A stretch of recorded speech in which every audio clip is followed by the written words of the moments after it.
Morning breakfast లోకి పప్పులేమి నానపెట్టేసుకోలేదా? ఈ విధంగా అప్పటికప్పుడు బ్రేక్ఫాస్ట్ ని ప్రిపేర్ చేసుకోండి. ఒక మిక్సింగ్ బౌల్ లో 1 కప్ దాకా బొంబాయి రవ్వ, 1/2 కప్పు శనగపిండి, కప్పున్నర దాకా మజ్జిగను వేసేసుకోండి. ఈ మిశ్రమాన్నంతా కూడా ఎక్కడా కూడా పిండి ముద్దలు లేకుండా మిక్స్ చేసేసుకొని మూత పెట్టి ఒక 10 నిమిషాల పాటు పక్కన పెట్టేసేసుకోండి. తర్వాత పిండి అనేది ఈ విధంగా రెడీ అవుతుందండి.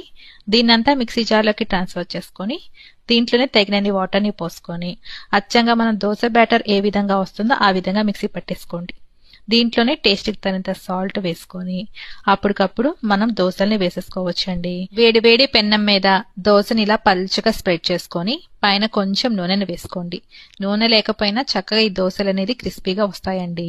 చక్కగా ఇంకో పక్కకి టర్న్ చేసేసుకొని అటు ఇటు మంచి గోల్డ్ కలర్ వచ్చేదాకా ఫ్రై చేసేసుకుంటే ఎంతో టేస్టీగా ఉండి క్రిస్పీగా ఉండి దోశలు రెడీ అయిపోతాయి. మీరు కూడా చూసి ట్రై చేసి ఎలా వచ్చిందనేది కామెంట్ రూపాన్ని తెలియచేయండి. నచ్చితే ఒక లైక్ చేసి షేర్ చేయండి.